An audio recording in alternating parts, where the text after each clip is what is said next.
My voice, right? Yes, can hear. Okay. So we went through the marahil, the marhala. So we just quickly recap. So there are about 18 in all, beginning with the prophetic revelation, the revelation period, right, and its distinguishing characteristics, right? What are its characteristics? The hasana, protection, immunity of the prophetic time, right? How Muslims, in terms of leadership and in terms of knowledge and guidance, they are very much there is a guidance lah, there is a stability, right? Followed by the Khulafa ar-Rashidin for 30 years, right? And this is the proximate, timing for them given by Ibn Kathir. And then we have their Hasana as well. What is it in what form? It is the prophetic punya hadith that menjaminkan lah, guarantees their guidance at that time. Then they have the Mulkul Adud, beginning with the Umayyad period. Application of Sayyidina Hassan, Sayyidina Muawiyah took up the Khilafah, which now becomes a Mulk. Khilafah, Caliphate changed to monarchy, dynasty. And then the Abbasid also, where we have still some kind of protection in terms of the Islamic governance is united. There is a jihad established. There is stability, relative stability, expansion of territories, right? But slowly it began to decline, and eventually the Mongol invasion, right, led to the uh, statelets, small states, Seljuk kings, rulers in scattered states, right, in the northeastern region, right, Khorasan, Isfahan, and beyond. And then we also have the Mongols came to Baghdad, ransacked Baghdad, and killed the Khalifa. So for a while it was chaotic. There were Umayyads in Spain, and then we have the Fatimids appearing in the Cairo, right?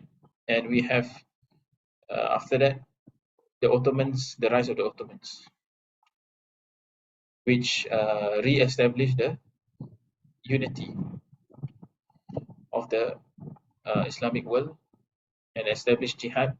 And also there is a hadith about the Ottoman punya leadership lah, right? Conquest of Constantinople, Ahmad al-Fatih. And then we have slowly the Ottomans as well underwent decline, right? They lost territories, they were too large. And then the period of colonialism, al-harb wal-harb, plunder, flight and plunder. So we have Ahlas, period of Ahlas, which lasted for quite a long time, probably several centuries, colonialism, right? And it is it is a rise from this istikbar, arrogance, and istizhar, which the terms by Habib Abu Bakar coined these terms, taking from the Quranic verse, and then this industrial revolution gave them that sense of power, right? Istikbar, arrogance. So Asarra is a period of several interpretations, pleasant or nikmat lah, right? A lot of facilitation that comes out from technological industrial revolution, colonialism, secularism, all of this is the same period. So this is its murkiness that we talk about Sharif Hussein, Sharif Hussein, who colluded with the British in order to bring down the Ottoman Empire. So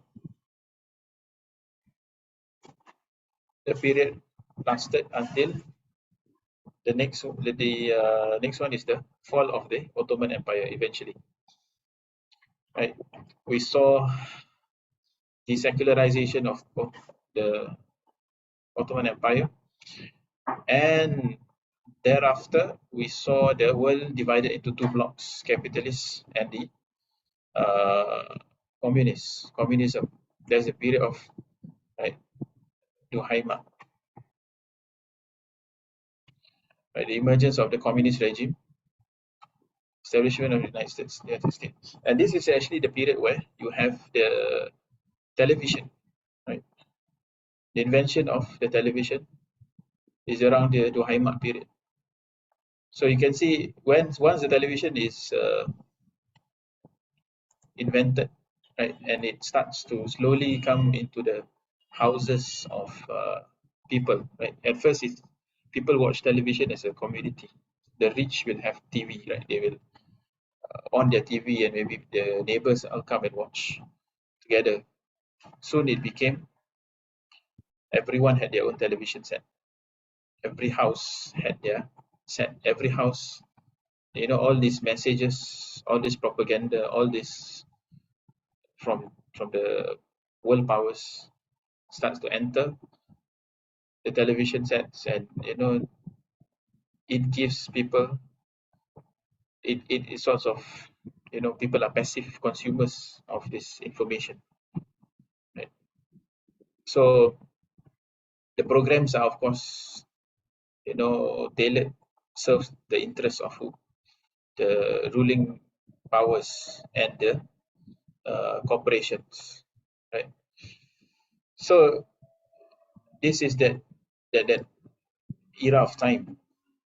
So I mentioned in the question last week, someone posted a question about, a friend posted a question about the Ahlas. We are not in Ahlas. I said it was in Duhaima. So in a sense, the Duhaima is still there, lah, right? The fitna in every home, entering every home, is still there. But in fact, we are already at the fourth fitna, al-fitna rabi'ah, right, which is about to end also. Fitna rabi'ah is after Duhaima. So it is called as-samma, al-amma, al-bakma. Sumun bukmun umyun lah, kan? The deaf, dumb, and blind fitnah. So the fourth tribulation, right? Which in the infographic you can see, if you can, after this you look into the infographic, I should see all the sequence, right? The fourth fitnah is istithmar, right? We saw in Al-Usus wal Muntalakat, Al-Habib indicated the beginning of it is from the time of the September 11, right? So in one of his other books, he said that we don't explicitly talk about the fourth fitnah where we are living in. We have to tread with caution. This is because if you look at Abu Hurairah radiallahu anhu, when he was living during the time of fitnah, he was not, he did not explicitly talk about the fitnah of his time. Right? He said, I inherited from the Prophet ﷺ two jirabain, like two vessels of knowledge.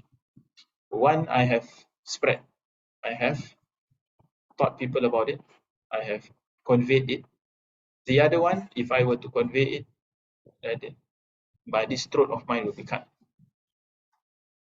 So there was he did not explicitly talk about the fitnah of the one he is living at that time.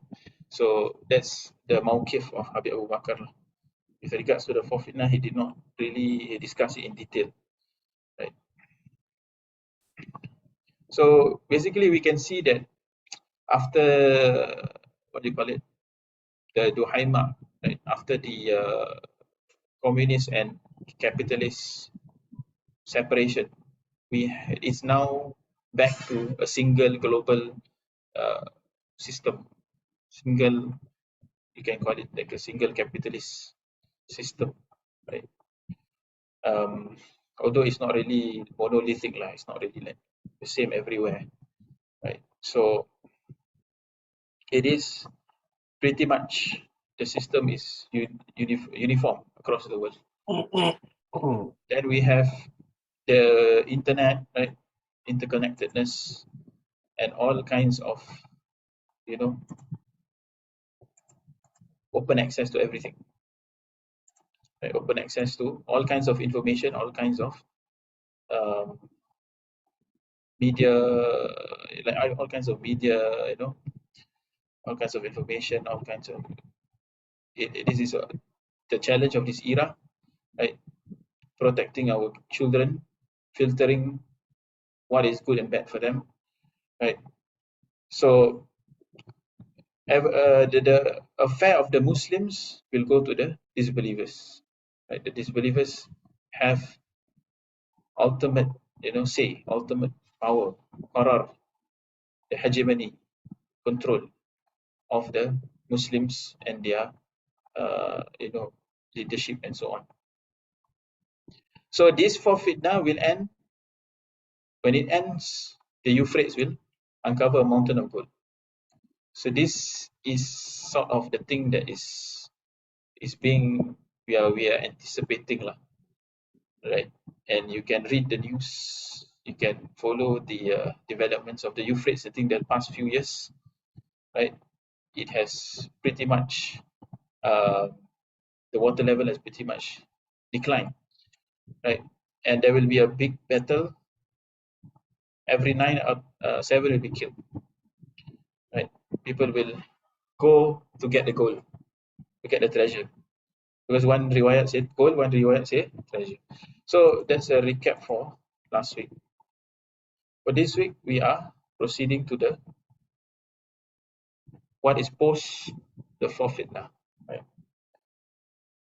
Istinfar, Mahdi, Dajjalic stage, and so on.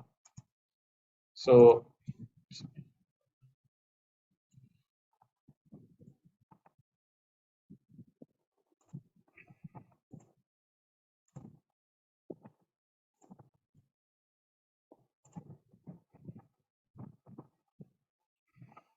the fourth fitnah also is the Arab Spring. Arab Spring is a major part of it, right? And in the hadith, from Sa'id ibn Musayyib, there will be a fitnah, the first part of which is child's play. So you might have heard of this, right? Very popular, the Syrian revolution, where the child, they made graffitis, right? We saw the Tunisian revolution, we saw and so when these kids, they wrote graffitis on the wall, they said something about, doctor, it's your turn now. Like they were referring to Bashar Assad. It's your turn now to, to face a coup, to face a revolution.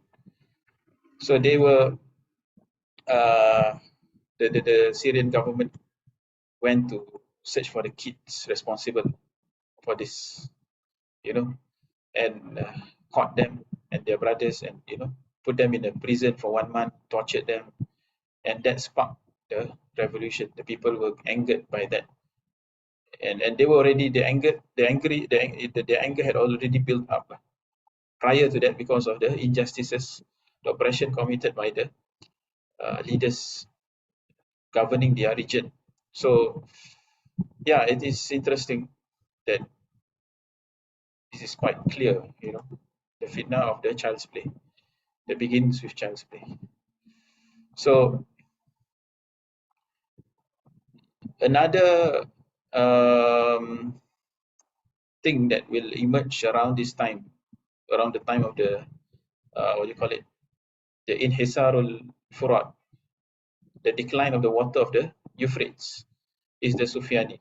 Sufyani will emerge during the time of istinfar, the period of istinfar, which also it said that there are two Sufyanis. They will emerge together with Al-Mahdi, right? Al-Mahdi and Sufyani are like Farasai Rihan. In the hadith, it say like two racing horses. Sufyani will dominate over those around him, while the Mahdi over those around him. So the Sufyani, this is after the period of the decline of the Euphrates. The Sufyani will be a descendant of Khalid bin Yazid bin Abi Sufyan. His name is another riwayat say his name is Abdullah bin Yazid. The description is also given, right? Fair skin, curly hair. So where will he emerge? Wadi Al-Yabis. Wadi Al-Yabis, this is the region near Damascus, which it is said that Al-Sufyani will emerge. So amongst the things that he will do, basically he will persecute the Ahlul Bayt, especially those from Hijaz, right? So it is there's some opinion that says that Sufyani is not a person, but a kind of siyasah, a kind of political style, rulership style, or style of rulership, like in the manner of the Mulkul Adud. Okay, so this is another opinion lah. So it's not really he doesn't believe that it's a person from the descendant of Abu Sufyan. So the first of the Sufyani, he will die of a sore, right? While the second one will be killed by Al-Mahdi. So there are two. So it will not go through in detail. If you will go through, these details will be in the later books, right? Much more detail. So we'll see also in the next Nubha Sughra also we'll go through a bit more. So we'll add more to the details. Yes, so next is, as mentioned, As-Sufyani and Al-Mahdi. They appear together, right? They appear together. So it is quite clear that he will be the descendant of Sayyidatina Fatimah. And one of his descriptions will be he's not really a orator. Like he'll be someone who he doesn't speak well, like fluently. Right? He has some sluggishness in his speech, and he will beat his left thigh with his right hand. When he's trying to speak, to express himself. So he is his skin color will be, he's not fair, he's like brownish. In Malay we can say like sawo matang lah, sawo matang kulit dia. So his beard is sparse, he has a hook nose, he has a mole on his face, and he's like has a white forehead, hairless forehead. So these are the description. His name Muhammad bin Abdullah, all these things, right? When so his appearance will be fi khiffatin min ad-din, like when religion is becoming more and more neglected, right? Generally, what will he do? Amongst the things that he will do is basically, number one, of course, unite the qararul ilm wal hukum, right? After it has been separated for a long time, abolish riba. He will abolish the riba, and this is why during his time there will be proliferation of wealth. Wealth will be sufficient for everyone because the riba system is gone. So that means the banks, something will happen to them lah. So this is why it is a rahmah in a way that his identity and all these things, and the fact that Allah SWT will set him right, will give him this maqam within a single line to hide, his true identity. And the first to wage war on him will be the fuqaha. This is basically uh, what, who, when, how of Imam al-Mahdi. So this is a narration about what will happen prior to his bay'at. The bay'at, the people will take from him, right? There will be during sometime in Ba'da Zulhijjah, yani mungkin Muharram lah, I think. Yeah, around Muharram. So there will be a battle, Zulqa'id, a large battle, there will be a battle during that month lah, the Hajj, Zulqa'dah. After the tribes will divide into groups. During that year, the pilgrimage will be pillaged. So during the Zulqa'dah, the tribes will be divided into groups. Then pilgrimage, there will be pillage. There will be an apocalyptic battle. So there is some indication that there will not be leadership, proper leadership at that time. There will not be order, right? There will be an apocalyptic battle at Mina. It's called the Battle of the Saddleback. They call it the Battle of the Saddleback. Saddleback is something that they use for the camels, like the backs they put on the camels. So these backs will be used for shield. The bloodshed there will be bloodshed until the blood flows over the pebble pass, Aqabatul Jamrah. So that the people's Lord will flee. Sahibuhum. In a riwayah it says Sahibuhum, yani al-Mahdi will flee. He will run. They will find him. And between the Rukun and the Maqam. Rukun, I think is the Hajar Aswad, and the Maqam Ibrahim, where they will bay'at him. Although he is reluctant, it will be said to him, if you refuse, we'll cut off your head. So a number of fighters at Badr will swear to him. The inhabitants of the heavens and earth will be pleased with him. So his rule is separated into two parts. There will be a later part, right, after the battles, after the victories, after the treaties. There will be a break of treaty. With Rome attacks Sham, takes over it, he fights back, wins them, and takes the Ghanima back to Baitul Maqdis. Then Dajjal will come out, the Muslims will attack India and conquer it, and this is one of the narration that Rasulullah SAW said, the best of the shuhada are the shuhada in those who conquer India. So this is another narration about Dajjal, his emergence, right? Also, fi khiffatin min ad-din, in the general decline in religiosity. So there are لا يخرج الدجال حتى يكون خروجه أشهى إلى المسلمين من شرب الماء على ظمأ. قال رجل ولما قال من شدة البلاء والشر. So people will desire his when will his Dajjal come out? Bila ni dah tak tahan lah. We can't stand it anymore. Let's just come out and get this over and done with. So this is now we are already in the period of the major signs lah, right? So Al-Habib, he puts Al-Mahdi as the first of the major signs. So Al-Mahdi is first of the major signs. The sinking of the Euphrates river, right? This is not is still considered a minor or a intermediate, at least a minor. So it's not considered a major sign. Major sign is the Khurujul Mahdi.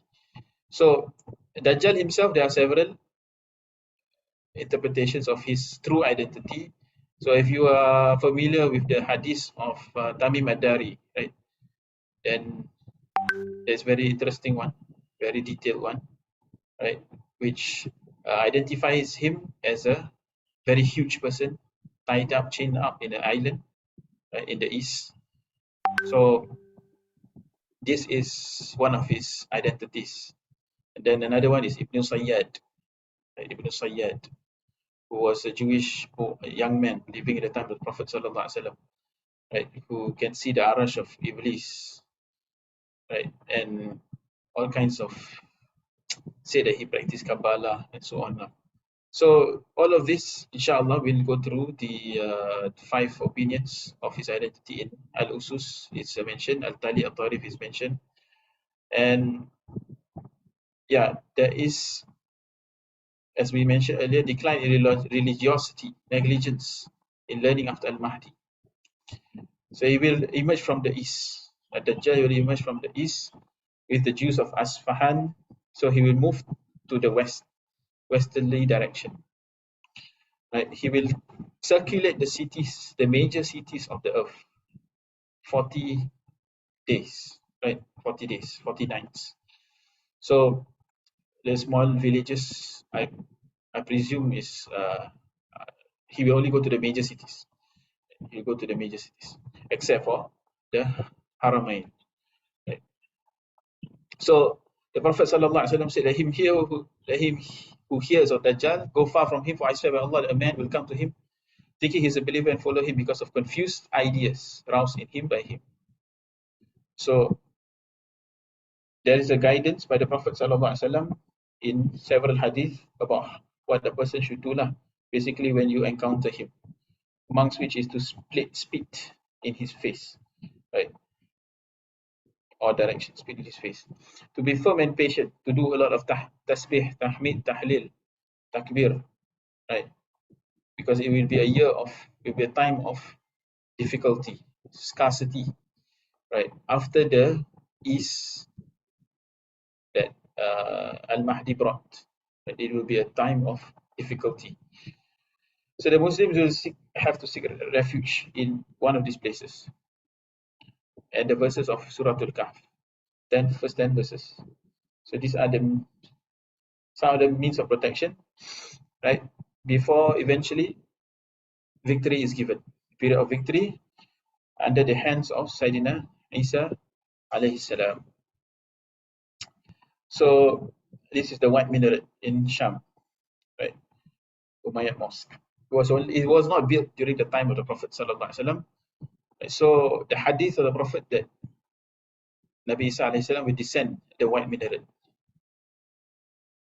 His at the time of the Prophets, during his time there was none of this lah. The minaret was not built. So this is mentioned, right? Ibn Kathir said that this minaret was built in the year Sana Ihda wa Arba'in Sab'umiyah. So this is 741. So it was built from white rocks. So it was built only after the time of probably, I think, this is mentioned in Abul Hasan Muhammad bin Abdul Hadi As-Sindi. He mentioned this. This book I think I took from, can't remember which book, Al-Kattani. No, the Prophet's knowledge of the ghaib. Okay, so what does Imam Sayyidina Isa alayhi salam, he will do? He will proceed to Baitul Maqdis to pray behind Al-Mahdi. So that will be around Fajr time. It said that he'll come at Fajr. And the Muslims at that time will be gearing up to pray. He will find Dajjal, and the Muslims were under a blockade, right? They were under a blockade at that time. Al-Mahdi will be with them, they will be blockaded by Dajjal. One of the things he do is kill the pigs, make it haram, stop all kinds of farming, break their cross, meaning Islamize them, Islamize the Christians. So there will be 40 years of peace. Thereafter, another period of decline where Ya'juj wal Ma'juj appears. So he will pray against Ya'juj or Ma'juj. Allah will release these tribes who are a civilization that has been locked underground. Interesting, if you go Google underground civilization, you can actually find, like in Turkey, right? They mentioned, like, I think Nepal or somewhere also got some underground civilizations. So it's not impossible. I mean, of course, this is if it is Allah SWT wills it, right? Whatever that is impossible in secara adat lah, hukum adat ni, secara adat whatever that is possible, we can be possible, right? Rationally it is possible, right? Rationally, aklan, it is not impossible lah for people to survive, right? We have this is can be categorized under miracles lah. So like Ashabul Kahfi can live in the cave and sleep in the cave for 300 years. So these people can survive underground, right? Underground civilizations do exist, right? So there is a YouTube video, if I find it, I can share with you, that it's purported that it is the location of the wall of Ya'juj Ma'juj built by the Zulkarnain. So therefore, they use a metal detector to actually scan that wall. There's a block of ice. There's a thick layer of ice, like covering the metallic um, door or metallic wall. So the metal detector actually detected metal beneath the ice. So interesting. So if I remember, I'll share that video. Anyway, so after he make dua against Ya'juj or Ma'juj, right? And they die, they get washed out, their bodies will be washed away. He will perform Hajj. Nabi Sallallahu Alaihi Wasallam, life goes back to normal. He visit the Prophet Sallallahu Alaihi Wasallam. This is all mentioned in the hadith of the Prophet, that Isa Alaihi Salam will perform Hajj and visit his tomb and send salam to him, and the Prophet Sallallahu Alaihi Wasallam will reply. So it said that the prophets will be buried where they die. So interesting is, I think Sheikh Abdul Aziz Suraka, I think he mentioned that if Nabi Isa will be buried beside the Prophet, then that means he will die there, in the Hujrah, right? Or maybe near the Hujrah. Probably the Hujrah will open, because the Hujrah has not been opened for the last 600 years. There are walls covering it. And no one has entered the Hujrah of the Prophet Sallallahu Alaihi Wasallam, where his grave is at, for the last more than 600 years. So Abdullah bin Salam said that it is written in the Taurat, the description of Muhammad Sallallahu Alaihi Wasallam and Isa Alaihi Salam buried with him. So then there's the period of collapse. Periods of collapse is inhiyar. In the book Marhala al-Inhiyar. Inhiyar. Ba'da inhidar.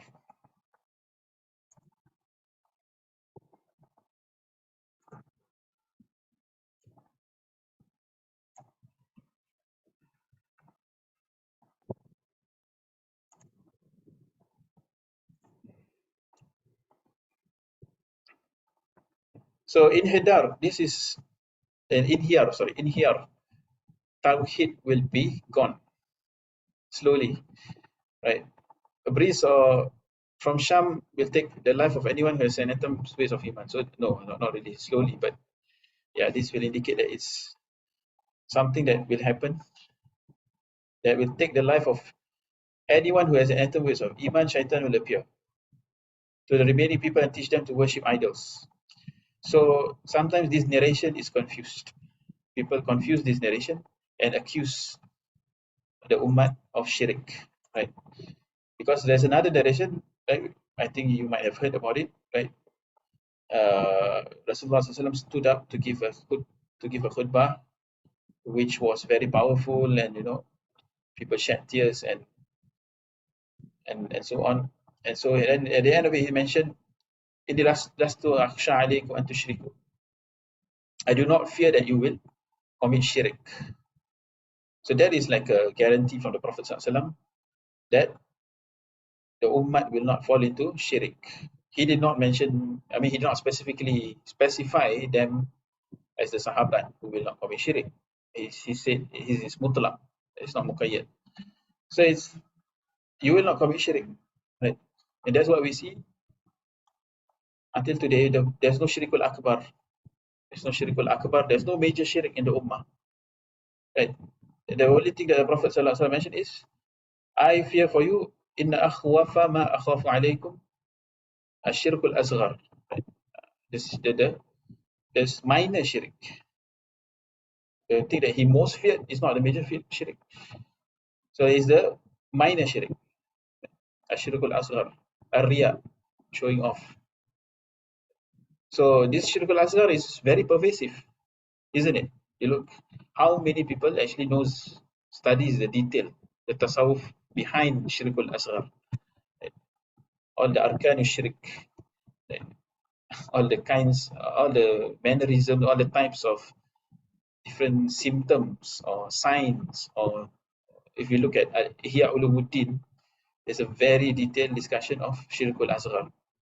Right? And if you look at it, you will. I mean, we ourselves are. So we are, sometimes aware, not aware, we are in it. We are falling into it.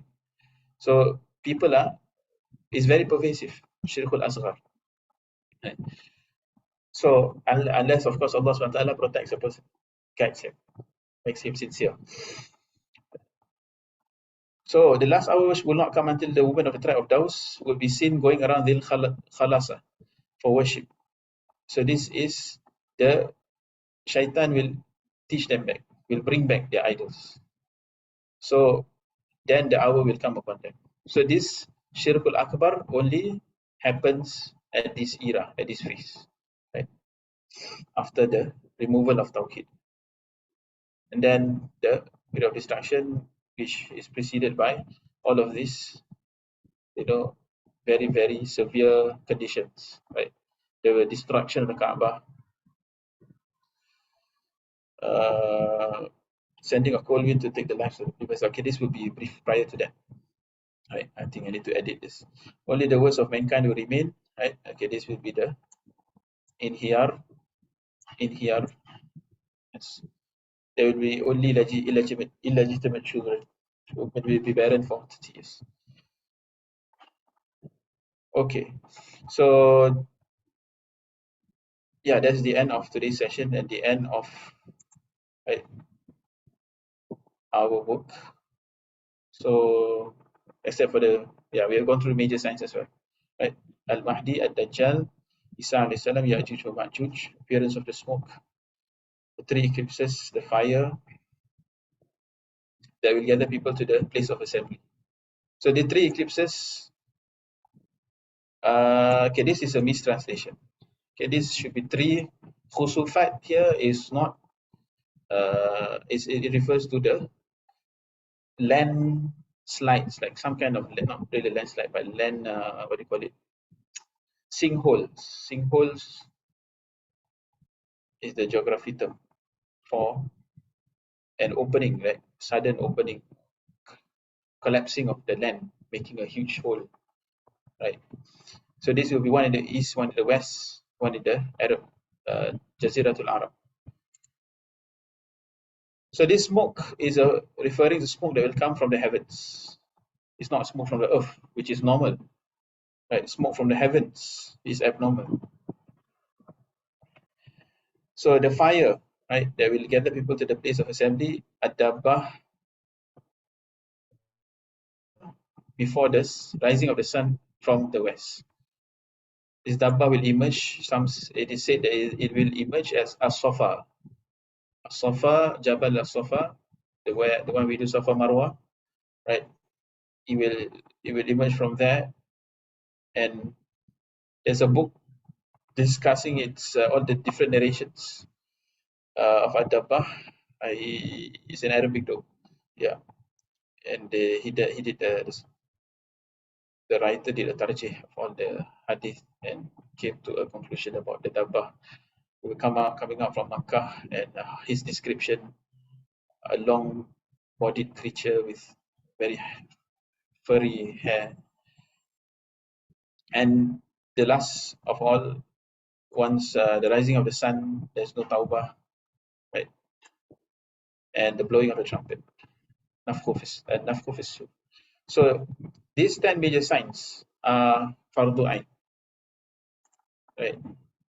In Fiqh Al-Tahawwulat, the major signs are the one that you need to, it should be known as a bare minimum. Okay, so then we visit this again. It's a revisit, right? We have done this before. Means and causes of salvation, security, protection in the times of tribulation.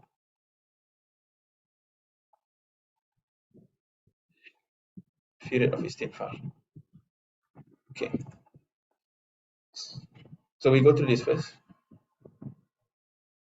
So istighfar, okay, is basically it means repulsion, and then there is, it is basically around that we are actually now.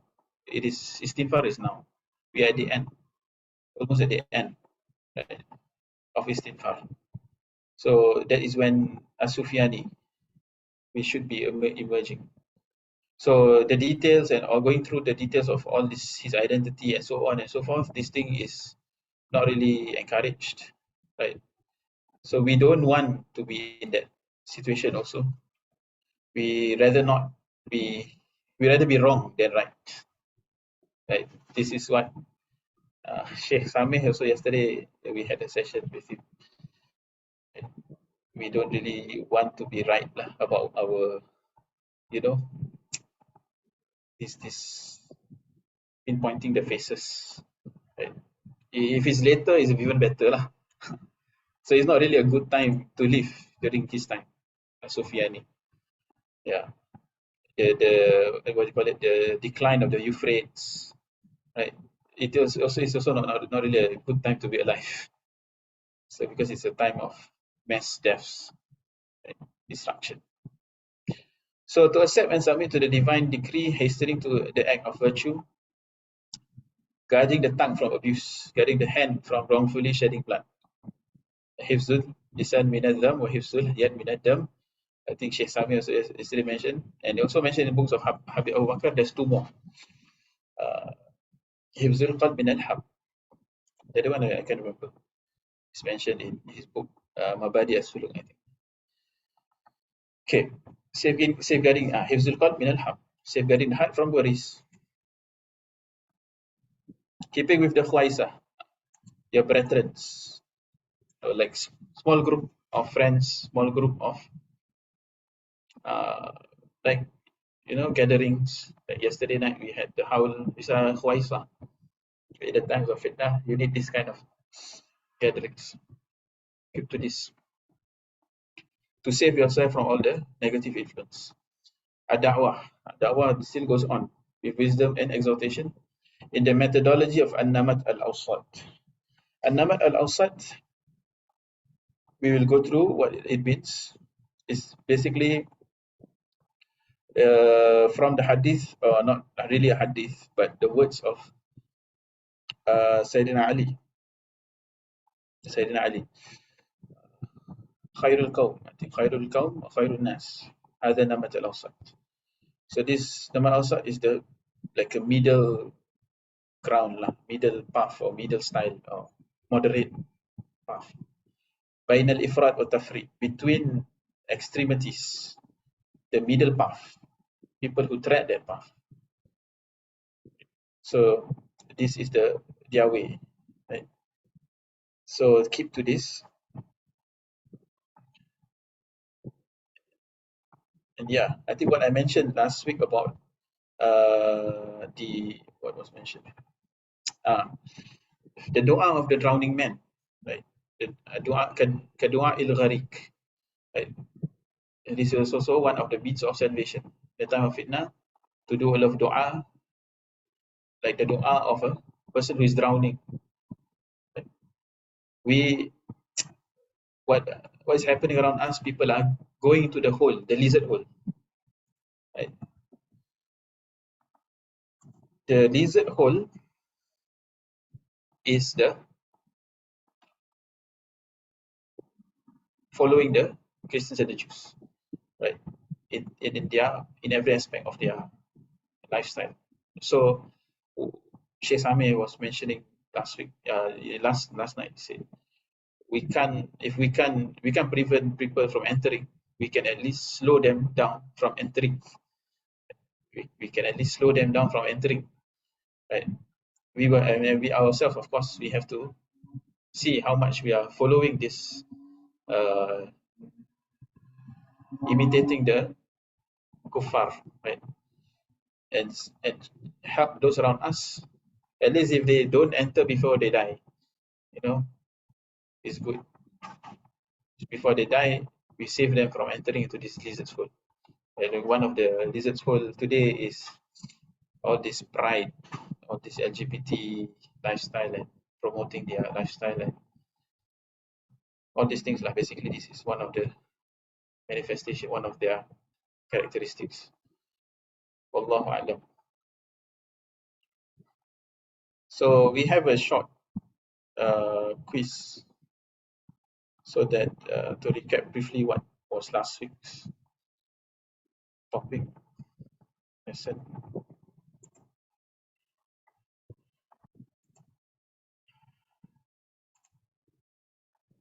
And today's one. I will not be around next week. I'll be going Madinah tonight. And if you want to convey your salams to Rasulullah sallallahu alaihi wasallam, you can put in the group. And if you have any hajat, anything you want to do with Badal Umrah, if you have anyone in mind to do Badal Umrah, if you have anything you want to wakaf, any hajat at the Haramain, you can tell me. Inshallah, I'll be back on 26, where we will start the next book, Nubha to Sughra.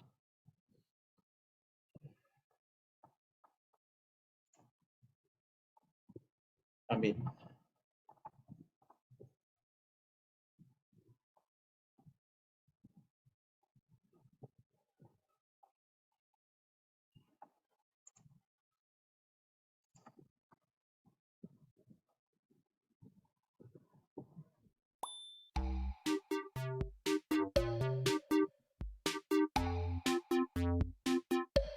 Yes, you hear about the Mahdi, you have to go. But you need to verify, you need to know properly the science and study it right, properly, then to step forward. This Al-Tahawwulat teaches us when to move, when not to move, when to make a move, when not to make a move. So that is the purpose of it, is to know what are the correct signs that this man possess. What is it? There are many people nowadays. I saw people claiming already to be Imam Mahdi. So he will deny. He will not be those people ready for power and things. So that is among the signs, among his characteristics that we should look at.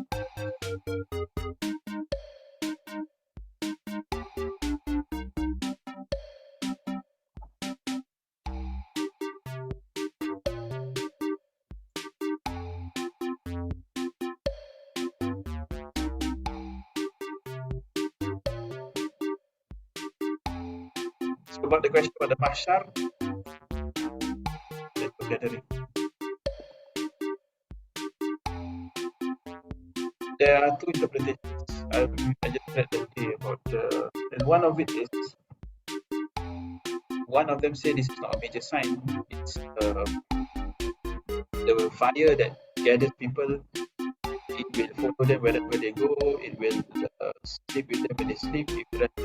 Some say that it is the fire alluding to the gathering of people at Jerusalem of the Jews. The other one, inshallah, I'll share with you at the group.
Okay, so alhamdulillah, we have completed our first book, Al-Nubdha. So, we ask Allah SWT to increase us, both yourself and myself, in understanding of this very crucial subject in this time. So, may Allah make us protect us from the fitnah of this era and our progeny, our children, right, until the end of time. And hopefully, Allah will give us the tawfiq to complete what we plan to complete. And I seek your apology for any shortcoming on my part, right? And please forgive me for anything that if I've offended anyone in any way, and please doa for my safety and the acceptance of my deeds. Thank you very much. Jazakallah khair. Afwan. Assalamu alaikum wa rahmatullahi wa barakatuh. Amin.